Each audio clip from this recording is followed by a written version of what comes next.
70년대 후반, 뭐 예, 80년대까지 해서 87년 뭐 6월 항쟁까지 해서 그 시기를 기점으로 한국 기독교가 쇠퇴하기 시작한. 예, 내리막에 어떤 예, 전조가 보인 거죠. 제가 이제 저는 그 시절에 어린 시절 보냈는데 성도의 느낌으로는 그때만 해도 여전히 계속 그렇죠. 교회가 그렇죠. 90년대 한 초반까지만 해도 계속 썼는데 교수님께서는 어쨌든 그 시작점이 이때부터 약간 이슈가 나눠졌다고 그렇죠. 보시는 거예요. 예, 예, 그렇습니다. 이게 씨를 뿌리고 열매 맺는 것 같아요. 그러니까 시차가 있어요. 그러니까는 구한말 일제강점기 때 그렇게 많은 사람이 고통을 당하고 순교도 하고 심지어 그리고 헌신을 했는데 미국 사람들도 많이 정말 땀과 눈물을 흘렸는데 선교사들이 열매를 그때 거둔 게 아니에요. 해방 후에 유사 크리센덤으로 열매를 거두었죠. 근데 이제 이때 안 뿌리니까 그 다음에 거둘 게 없는 거예요.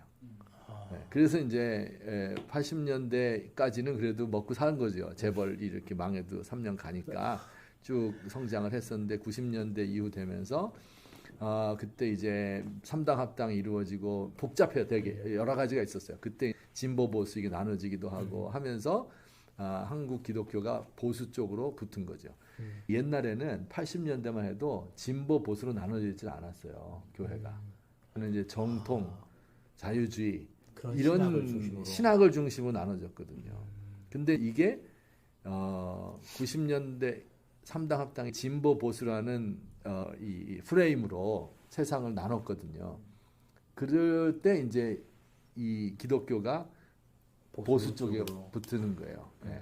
기독교가 정치에 관심이 없던 적이 없어요. 이제 사람들이 생각하기를 옛날엔 기독교는 복음 전도만 하고 이 진보적인 사람들은 사회 참여하고 이렇게 했다. 아니에요. 네, 그건 이제 잘못 본 거예요.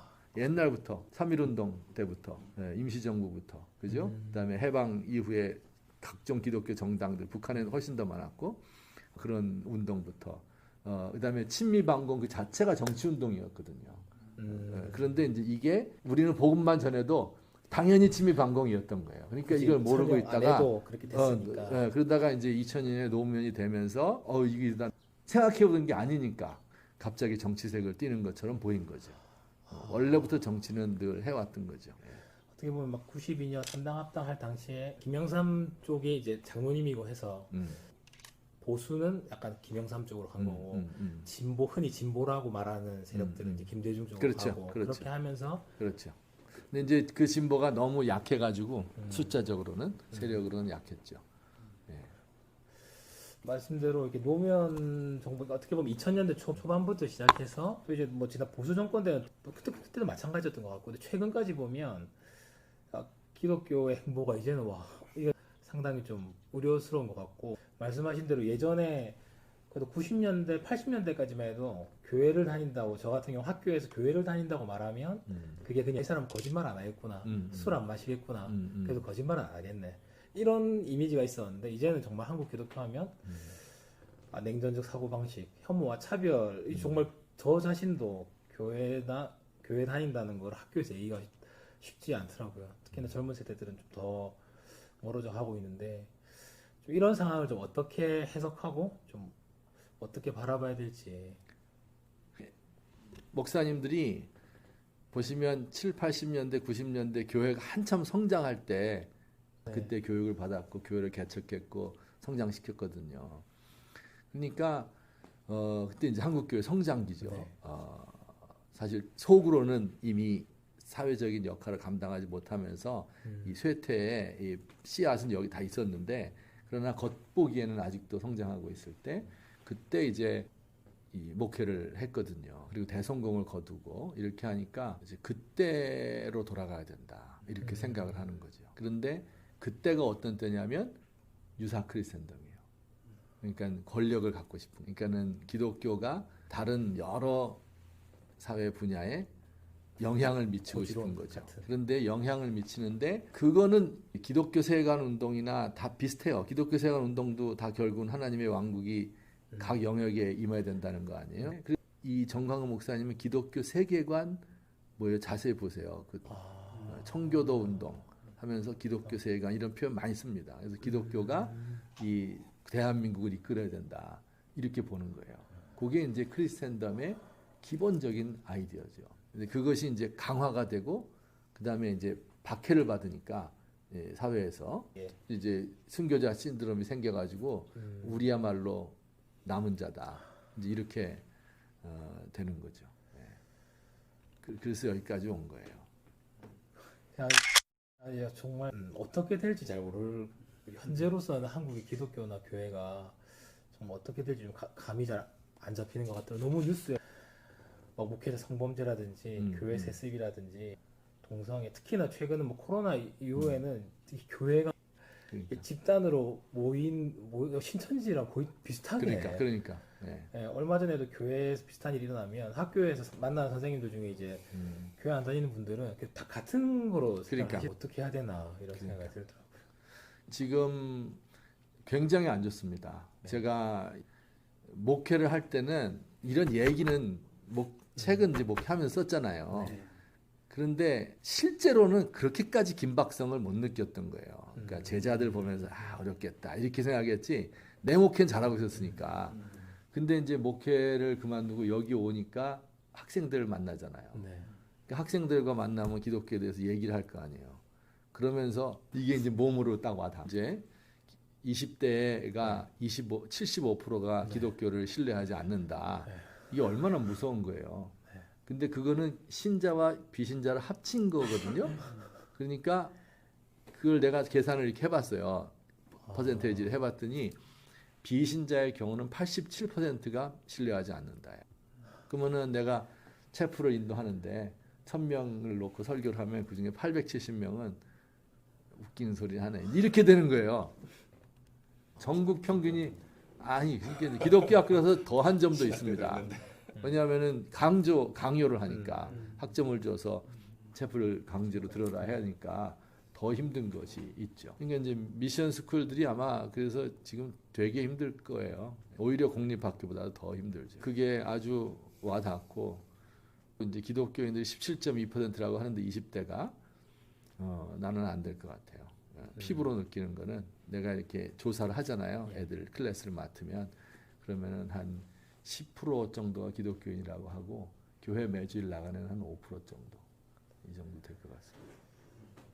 이게 크리스찬이란 한국 사회에서 이미지가 너무 이제는 참 부끄러운 상황이 돼서 어려운 것 같습니다. 사담이지만 제가 학교에서 들었던 얘기 중에 학교를 제가 열심히 막 섬기고 이렇게 하니까 어떤 분이 뭐라고 했냐면 이제 학교에서 부장 역할을 했어요. 부장님 교회 다니는 사람 아닌 것 같다고. 그게 이렇게 칭찬이라고 얘기를 해요. 현재 좀 상황을 좀 잘 보여주는구나. 우리 교회에서 그 서울대 입구역에 한번 가보세요. 좋아요. 이음이라고 이제 했거든요. 그래갖고 이제 도움을 많이 받거든 사람들이 인터뷰하는데 뭐 이렇게 얘기하라고 하니까 그게 제일 웃겼어. 교회도 좋은 일을 하시네. 이전에 구한말 뭐 일제 시대 때는 사람도 공부 많이 했습니다.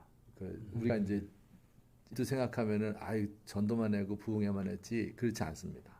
그 사람들이 이제 워낙 원래 무지하고 몽매한 이런 시대였거든요. 그 나라가 망할 때는 망할 이유가 있어서 망하는 거거든요. 다 몽매한 때였어요. 국민도 그렇고 지도자도 그렇고.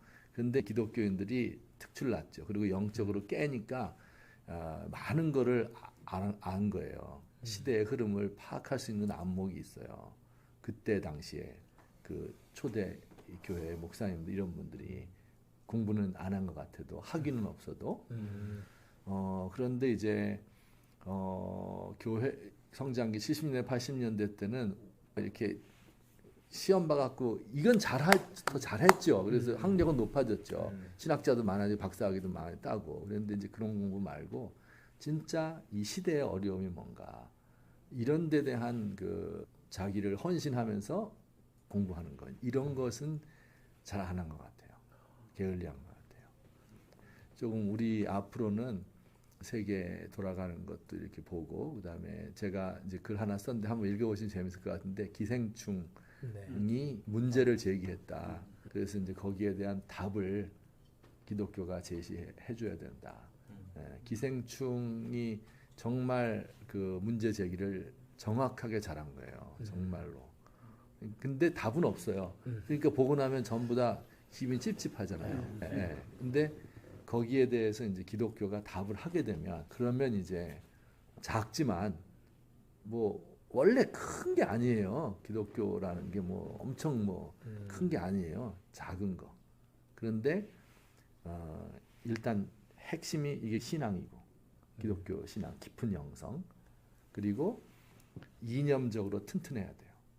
사회가 나아가야 될 방향은 이거다 하는 것을 성경적으로 신학적으로 이렇게 체현을 하고 있어야 돼요. 몸으로. 그러니까 이걸 머릿속으로 가지고 있어야 돼요. 그러면서 자기 영역에서 조금씩이라도 실천을 하는 거죠. 이제 이렇게 되면 이런 것들이 작지만 원래 작은 데서 시작되는 거거든요. 그것이 영성과 그다음에 이념과 실천 이거를 제시할 수 있는 교회가 있다면 지금은 작아도 이런 것들이 세력이 되고 여러 사람이 그 물줄기에 규합을 하게 되고 이러면 이제 다음 세대에 다시 한번 더 우리 민족의 어떤 방향을 제시해 줄 수 있지 않을까 그런 생각이 이제 제가 방금 말씀하시는 게 이제 그냥 기독교가 비주류가 되어 변방으로 밀리는 것이 오히려 새로운 기회가 될 수 있다. 네. 그걸 두려워할 필요는 없어요. 네. 여기 보면 새로운 시대에 맞는 교회 형태, 주일 성수 같은 경우 적어주셨고 또 세상으로 보냄받은 미션을 처치, 공공신학 이렇게 적어주셨는데 예, 구체적으로 어떤 말씀을 하시고 싶으셨는지 좀 궁금합니다. 지금 상황에서 오히려 새로운 기회가 될 수 있다는 것에 관련해서 교회가 구태의연하게 네. 과거의 크리스텐덤 형식에서 탈피해야 된다. 그 중에 이제 대표적인 것을 제가 주일성수가 주일날 교회 가지 말자 이런 얘기가 아니라 주일날 교회 갈 수 없는 알바 20대 알바생들을 신경을 안 쓰는데 그렇잖아요. 맞습니다. 미래가 뭐 어디 있어요? 거기 전도를 안 하는데 아예 무슨 미래가 뭐 무너져 간다 이런 얘기 하면 뭐 하냐고 그게. 교회에서 청년 목사님들이 맨날 하는 게 청년 네. 주일 성수할 수 있는 직장으로 옮기게 해달라. 네. 그러니까 믿음을 가져야 그 전도를 해야 믿음을 가지게 되고 믿음을 가져야 뭐 주일 성수든 뭐든지 하는 거지. 주일 성수가 하나의 벽이 되어서 이게 바로 뭐냐면 음식이 법이 돼가지고 이방인을 못 들어오게 하는 이거랑 똑같은 거거든요. 지금 이게 안식일 때문에. 안식일이라는 게 없어요. 로마 사회는 아예. 노예가 무슨 안식일이 있습니까? 그런데 그 안식일을 지키면 1등 기독교인이고 못 지키면 2등이다. 네. 이렇게 하면은 이게 안 되는 거죠. 이걸 뛰어넘은 게 사도 바울인데. 근데 크리스텐덤은 전 사회가 다 지킬 수 있으니까 가능하죠. 근데 우리는 지금 아닌데. 네. 근데 그 아닌 중에 누가 제일 손해를 봤느냐? 사장은 교회 나올 수 있지만 얘는 못 나오거든. 그러니까 이제 여기에 관심을 가지게 되면, 그러니까 제가 무슨 뭐 혁명적인 말을 하는 게 아니에요. 그냥 전도하자 열심히. 근데 전도하다 보면 그런 질문이 생길 수밖에 없어요. 재력도 있고 그리고 도와줘요 실제로. 네. 그러니까 이제 그렇게 나는 그 뭐라 그럴까 살얼음 걸었어요. 그럼에도 불구하고 그들을 한 번도 형제라고 생각 안 해본 적이 없어요.